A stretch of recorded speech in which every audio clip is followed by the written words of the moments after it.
Right, hello everyone. I have actually been asked a bit about this one since I played in the locale locals. This will be the Garlic Junior deck profile for set I think it's set 11, Yellow Garlic Junior. While this is an old deck, unlike the Captain Ginyu one that I made, this is a old but very good deck now. This deck is actually, in my opinion, a tier 1 deck. Now, I did not stumble across this myself. A friend of mine put me onto it. Cody himself put me onto this deck, and whew, man, have I fell in love with this deck. I loved the Garlic Jr. already as a character, but like this deck is insane with the new support. It's so good.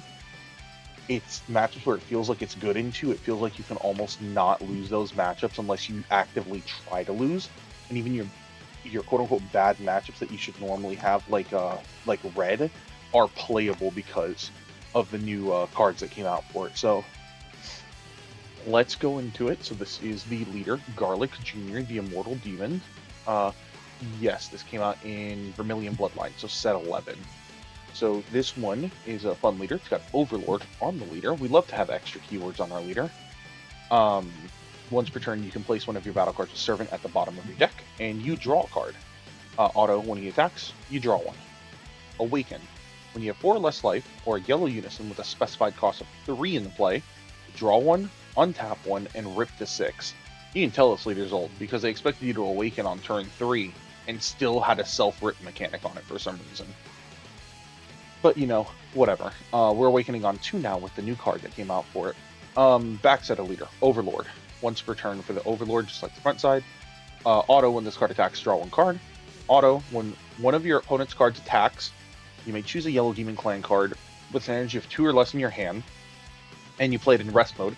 If you do, you negate this skill for the turn. So because it says if you do negate the skill for the turn, you don't have to do this on the first swing. You can basically use this whenever you want. And with the new cards that came out for the deck, you don't typically, sometimes you'll shotgun it immediately. Sometimes you'll wait a little bit to hit more important cards that they may place down later. But yeah, that's the leader. Now we're gonna start with the Z deck. A little unorthodox. I know most people will start with the main deck, but we gotta go over the Z Unison. This card is insanity for this deck. I still can't decide whether this card or the actual new battle card are better for the deck, because they both are probably equally as good for the deck. They're like 15 out of 10s for the deck. If you control a Machio Star, which you're almost always going to unless you Omega Brick, then in the Z deck he is 2 specified. He reduces by 1 yellow. But that's only in the Z deck. So when you play him, you'll have the 3 cost on the field for your leader's Awaken. So it's turn 2 Awaken now. At the start of your opponent's main phase, not at the end of your turn. The big deal. This card gets around stuff like Release from Evil, Time Magic, things that lock stuff down. So you don't have to worry about those. It says at the start of your opponent's main phase, choose all of your Garlic Jr. battle cards, switch them to active mode, and they get plus 10k power and blocker until the end of your opponent's turn. Now, the blocker was like the sick thing when I read this at first, and I didn't really pay attention to the 10k. I'm like, why does the 10k matter? It matters because red actually cannot effectively and efficiently minus your cards down when they're plus 10k. When you get the big guys on the field and they're 40k bodies on your opponent's turn, red actually has a lot of issues getting more than one of them off of the field per turn. And if they can't effectively out your board, they're gonna lose the game because you're just gonna out advantage them heavily. So that 10k actually really does matter. And then you have the +1 to activate main, play up to 1 Demon Clan card with an energy cost of 2 from your hand. This is really good because they're all 2 costs, and ain't no one tapping 2 for like a cantrip or a searcher. Like, come on. So this card free playing them out is absolute insanity. If this card lives a turn and gets to just stick on the field from then on, you almost win the game automatically. I'm going to be honest with you, it's that good. I played at 3. It could honestly go to 4 if you want to, but it's very sticky, so you could just play it at 3. We have 1 Majin Vegeta. is one of the cards in the Z deck that has come up the most going into the late game. They get something with barrier on the field. You can just KO it, then get a couple swings at either battle cards or at the leader. You've got Oolong. You've got this Goku. So this Goku is he's a little expensive because he costs 3 Z energy, but if you do play him, if your opponent has 5 or more in rest, it's critical, barrier, dual attack, deflect, on attack, KO card in rest mode and gain 5k. So it's a dual attack, critical, 15 into 20 KO 2 cards. This card can come up, and if it does, it's really good. Never played him. You can cut this. I don't even know why I played 2 of him. I think it was supposed to be 2 of something else, but whatever. I've never played this card. One surmounting because while Cody likes to play the deck ultra defensively, I do like to go to 4 as fast as I can because I want my super combos online. He doesn't like playing surmounting. He thinks surmounting's a waste of space. I don't think it's a waste of space. I like to take my life. I like to then token negate, and now my super combos are online for any important swings later in the game. And then a Mighty Blast. It's Mighty Blast. We'll jump into the main deck next. So now for the main deck, we're going to start with Machio Stars. I played 4 of the regular OG Star. You want to see this one turn 1. And then I played 2 Demon Clan Gathering. You play 2 because I did play that one before and it ended up in my life 2 games in a row, and you never want that. This card lets you rip apart boards, but we'll go into them in order. So you got the Machio, which when you activate it, it just tutors top 5 for a Demon Clan and then shuffles your deck. No cost restriction. So it can look for anything. This auto, it doesn't exist. This auto doesn't exist. You never activate this. You never want to activate this.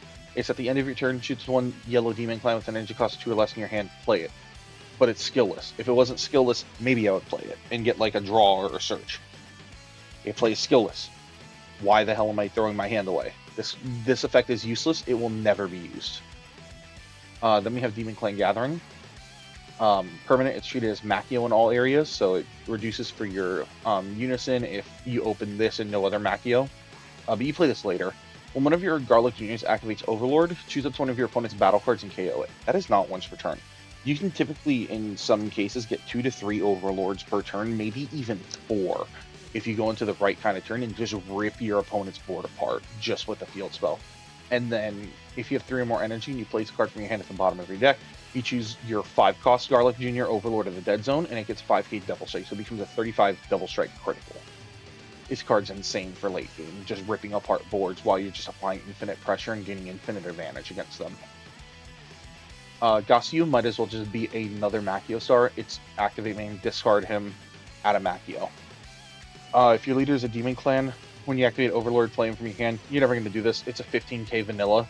Why would I want to play this unless I'm like really desperate to go for game? But I'm never in that position, so I'd rather keep him in hand as a 5k.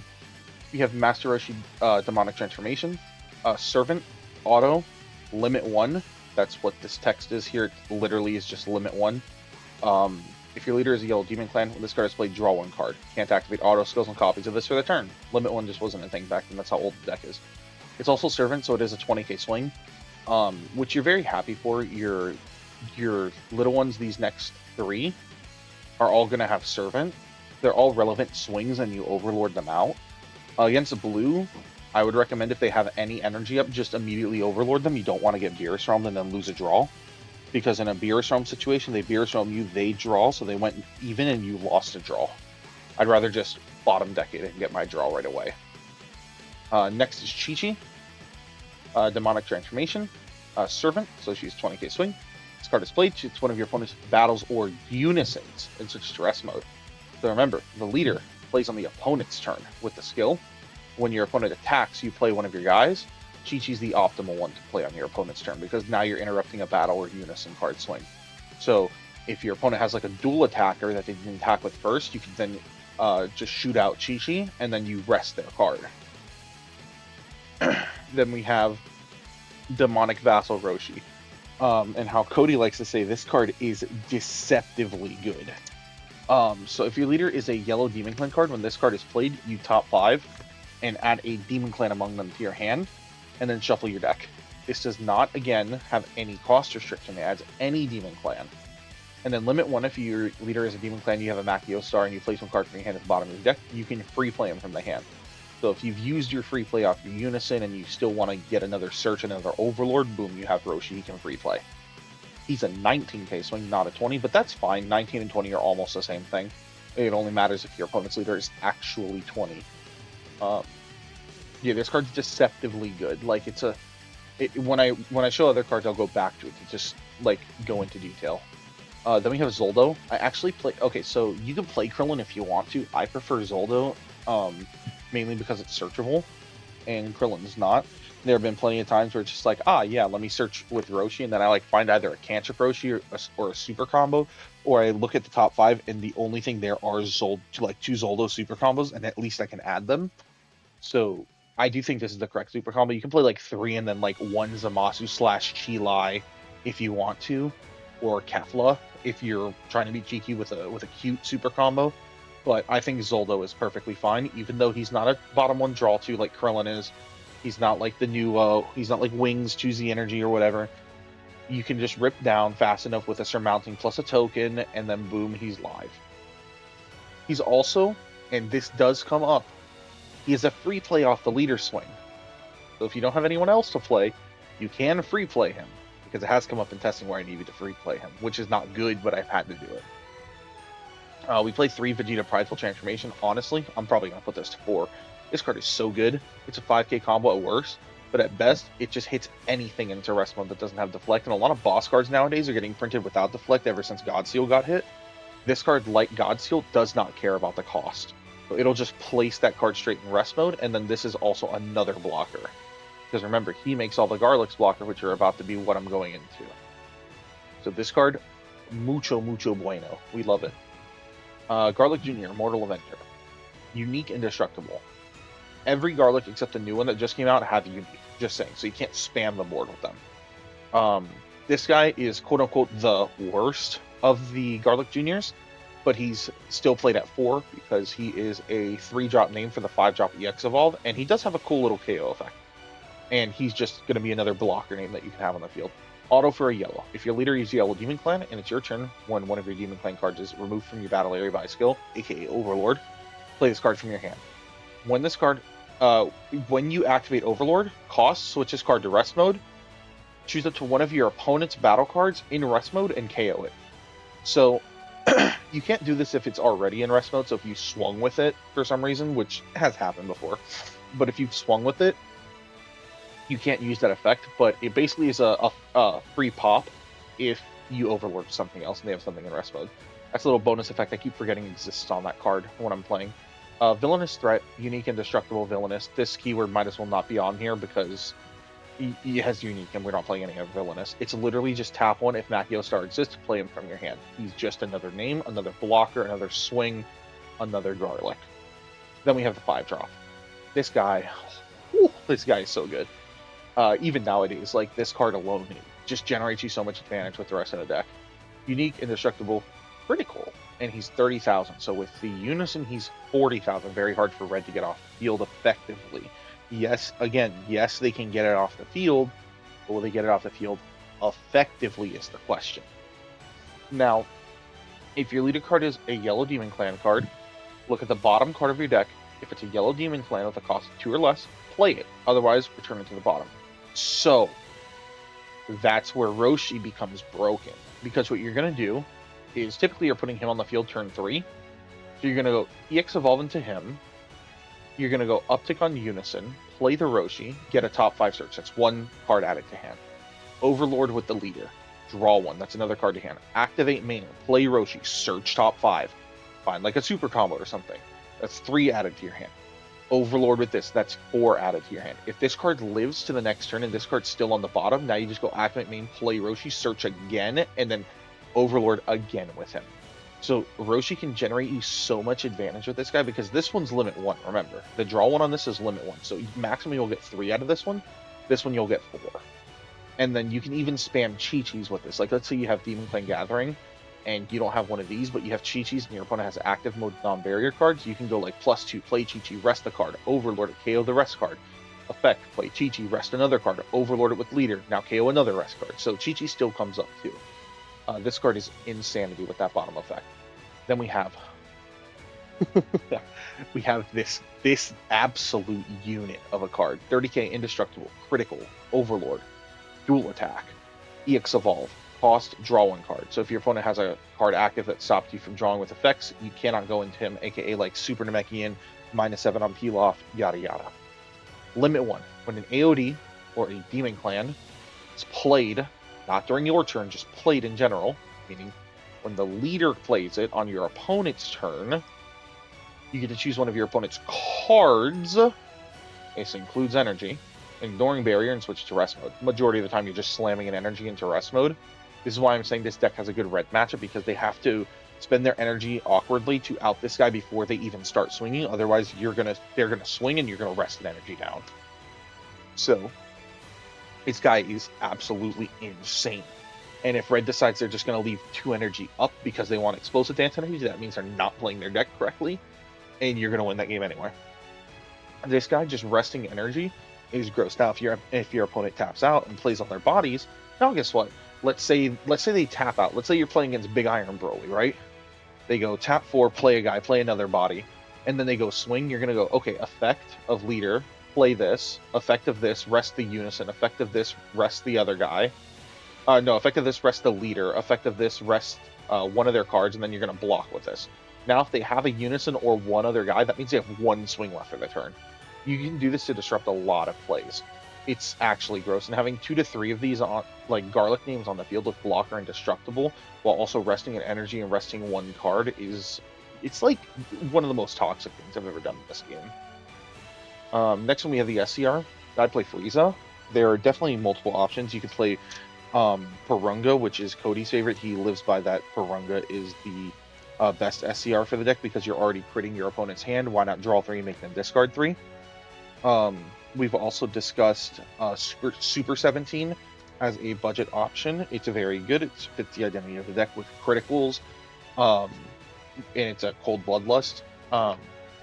We've obviously, like, Gogeta's Gogeta, you can play that if you want, but everything has indestructible, so unless you're spamming from the Z deck, the energy actually isn't that big of a deal. Now, this one, it's Double Strike, activate main, you play it for 2, auto, X. You can pay 0 if you feel like it. When this card is played, you choose up to X number of your opponent's battle cards, where X equals the extra auto energy that you paid for it. Ignoring barrier, so it's a barrier out, in a deck that really doesn't have a lot of barrier outs. You send them to their warp, so you're not even KOing them. So anything with KO protection doesn't matter. Warp it. Then until the end of your opponent's next turn, anything they play comes into rest mode. This is battle cards, unisons, Z extra cards, whatever they play will be in rest mode. So you can rip apart a whole board with Demon Clan Gathering, doing a bunch of overlords, because again, it goes free play from bottom, overlord. You can free play one of these from your hand, overlord. You could free play off the unison, then overlord. That's 3 KOs. Then you can go, that's for 0 energy, by the way. Then you can go play this, tap 2, warp the rest of their board. Everything they play is in rest mode now. And you don't even care if you get floodgated, because the next turn, if they play a bunch of guys in rest mode, just overlord again and KO their whole board again, because everything's in rest mode for you. This card actually feels so insane in this deck when I've tested it. I put it in there just because I pulled it, but actually testing it, it's insanity. It feels so good. Now we're out of the battle cards. I play a 2-1 split of Final Flash and Black Kamehameha. They serve separate purposes. Final Flash is to stun out effects, so this helps you with barrier because you actually use this more offensively than defensively. Your opponent has a barrier card in rest, you swing, you Final Flash a swing, like you swing with him, you Final Flash him to 25, your opponent now has to commit to out combo. You blank a card that had barrier, you overlord and kill it with Demon Clan Gathering. So there's plenty of times where you're using this offensively, and then this one offensively just KOs anything in rest mode.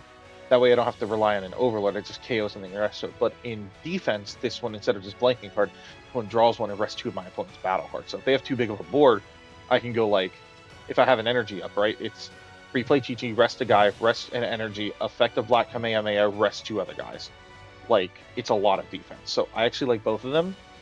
Cody doesn't like Black Kamehameha. He just says play 3 Final Flash, but I can't justify cutting Black Kamehameha. We play 3 Forbidden Power. This recently got changed to Forbidden Power. This used to be Flying Nimbus. Cody actually doesn't even play any of them. He says the deck doesn't need them. He just plays Energy Field, which I can understand. I think Energy Field at 2 might just be the correct thing, but This one it's two purposes. So I play this over Nimbus because um, Nimbus requires a discard. This one doesn't. While this one lets the attack through, who cares when you have 3 to 4 indestructible blockers on the field? So you'll just go Forbidden Power, block, auto, play a guy for free, rest of energy, rest of unison, or rest unison and leader if they didn't swing with their leader first, and now they have 1 battle card attack left and you have 2 more blockers. This also doubles as a battle trick aggressively, where you can give something a 10k pump and then rest a card ignoring barrier. So if they have like a barrier blocker, you can swing with your little nugget, go to 20, and rest their barrier blocker for your other swings to actually be big threats. So it serves purposes. You can cut it for energy fields, it's up to you, but in testing I like it. 2 tokens because I like to go to 5. Cody, again, doesn't think that these are played. He plays his deck a lot differently than I do. I play mine very hyper defensive. He places very, I'm going to spam the board with these and then just kill you out of advantage. And then I play 2 Dark Dragon Slaying Bullets. These can be like Tyrannical Blows or Piccolo Demonic Transformation, which is a counterplay that came out for the deck. I prefer to play this because this can be free. Also, there's nerds at my locals that like to play Vegeta Ready to Rumble, and we don't really side at my locals because we play there for fun most of the time.